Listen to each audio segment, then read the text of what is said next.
Pas de rencontre, on vient de l'entendre, entre Emmanuel Macron et les syndicats. En tout cas, après l'hommage à Gisèle Halimi en milieu de semaine, le chef de l'État présidait ce matin une cérémonie aux Invalides.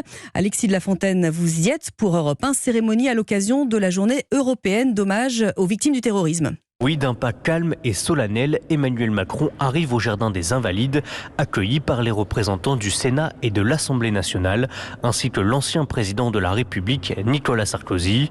Emmanuel Macron dépose ensuite une gerbe devant la statue de la Parole portée, en hommage aux victimes du terrorisme. Après une minute de silence et une Marseillaise, le chef de l'État rejoint les associations de victimes du terrorisme et leurs familles dans la cour d'honneur des Invalides pour rappeler que la justice a été rendue.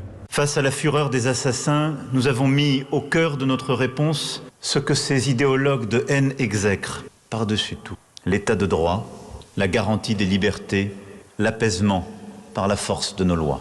Nous l'avons fait en cette année 2022, marquée par le procès des attentats du 13 novembre 2015 à Paris et celui de l'attentat de Nice du 14 juillet 2016. Depuis 2015, 160 personnes ont perdu la vie dans des attaques terroristes en France.